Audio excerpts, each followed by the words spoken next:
Hi, this is Anita from the Dusty Roads podcast. If you've been listening at all to my podcast, which I hope you have been, one of the things you know that I've talked about from time to time is about sailing. Now you might say, well, what does sailing have to do with travel? Well, actually an awful lot, because there's lots of great places that you can go around the world to sail and to see parts of the world. But I want to talk today about some of sailing myths and misconceptions and what some of them are and whether they're actually a myth or not. Here I have 7 of them that I have outlined as to different types of what I would call sailing myths or misconceptions. The first one I'd say is you need to be rich to sail. A lot of people sort of this feeling that sailing's sort of like a rich man's sport. You need to be rich to sail. Yes, if you need to own your own boat, it's very expensive to own your own boat. But, in many places around the world, and in even like the United States, there are community sailing centers, which makes it really quite economical and not so costly to be able to sail and learn to sail. One of the great places that I always highly recommend where I've sailed at is Milwaukee Community Sailing Center. I love their sailing center. They have a fantastic program. They have fantastic teaching program for sailing, and it's extremely economical to be able to sail there. So, look around and see if your community has a, community sailing program that you can get involved with and that you can be part of if you want to be able to learn to sail. Also, in many parts of the world, you'll find that there are, communities and other places that also may be able to rent out boats, or you may be able to use a sailboat for, not really so much money. So there are ways that you can still have a great adventure with sailing, and you don't necessarily need to be rich to be able to do it. The other one is that only young people can sail. Many people think that, you have to be young to be able to sail.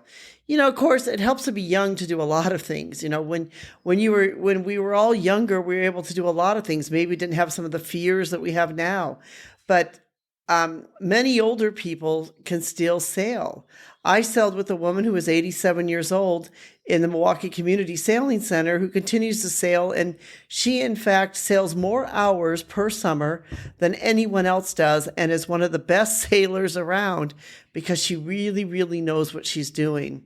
So you don't have to just be someone young to learn to sail or to be able to sail. You can basically do it at any age. Age is really just a number. You have to be an expert swimmer. Of course, it helps if you're out there on the water and that you like water when you go out to sail, that you want to be able to sail. But if you take the precautions and, particularly wear a life vest on when you're out there on the water, which I really highly recommend that you wear a life vest. It just makes sense that if you happen to fall off a boat or something, that you have the life vest on, that you have the life vest. And, then there's not as much danger. The danger happens when people, are out boating and they do foolish things like they don't have on a life vest. So, life jacket, life vest is important. You can get life jackets now, which are very thin, which, they don't really feel like you have anything on. If you really don't like one, consider getting yourself one of those that would still have the same type of safety. Be in calmer waters if you're not quite sure. Don't go out in the rough seas. And, train and learn and make sure that you learn and you have a training on it so that you understand exactly what you're doing. Some people think, well, sailing's too difficult to learn. It is hard to learn. I mean, I must say, sailing is not easy. I thought it would be, maybe easier than it was, but it actually is difficult. There's lots of things you need to learn. That woman that I talked to you about before that was 87 years old, did so much sailing. I sailed with her once and she said, I learn something new every time I go out and sail. So sailing is one of those sports that every time you go out, you're going to learn something new. There's always something new to be learned when you go out sailing. And maybe that's the beauty of sailing, is you be able to get out there and be able to learn something new all the time. Sailing is dangerous. Sailing can be dangerous. I mean, there's no doubt about it. But it's dangerous when you don't know what you're doing. It's dangerous when you go out in high winds that you should not be out in. It's dangerous when you don't know how to be able to control the boat. Then it becomes dangerous. But if you get the right training, then sailing is not dangerous. You really need to understand the wind. And that's why at the sailing center I was part of, at the Milwaukee Community Sailing Center, they had different qualifications for different people: light air, medium air, heavy air. And only those sailors who had been qualified for heavy air were able to go out in the higher winds. Or, you could be on a boat with somebody, or a boat had to at least have one person that had heavy air ratings that was on the boat if we were out in heavy air. That's just for a safety precaution, because you want to make sure that the boat is safe. You want somebody who knows what they're doing, that understands the winds. Winds can change so fast when you're out there. And so you really want to be able to, sailing is not dangerous as long as you know what you're doing. But if you don't know what you're doing, like any sport can be dangerous.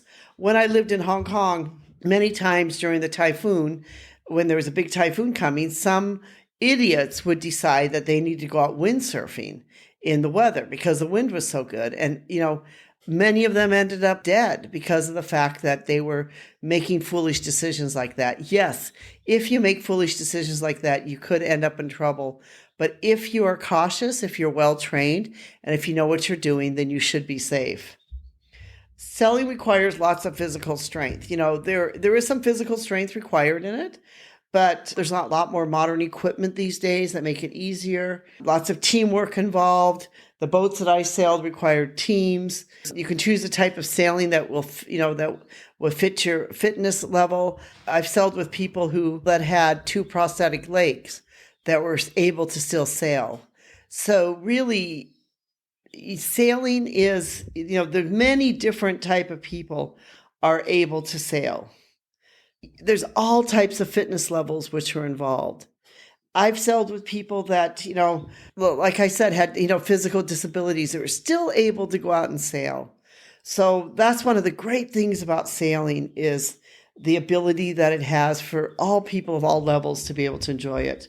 You need to live near the coast. Living near the coast is great. Sailing on the ocean is great. Of course, it helps if you live by the coast. But there's lakes and rivers. There's community sailing centers that are, maybe on smaller lakes. There could be travel opportunities for you to be able to go sailing to certain places and be able to sail out on those waters. So it's not necessarily geographically restricted. You do need to be near water. But of course, sailing can be a great way to be able to travel the world. You'll take up sailing, consider sailing as a sport. It's a really great sport. It's a fun sport. It's a great way to meet some great people along the way. I have always found all sailors I've met just to be great individuals and a lot of fun, and, to be really a great community among many of the sailing centers and sailing communities around the world. So you don't need to be rich. You don't even need to be an expert swimmer. You can take up sailing and go explore the world, or go explore the high sea. This is Anita from the Dusty Roads podcast. I've written a blog post on this called the Top 7 Sailing Myths and Misconceptions Debunked.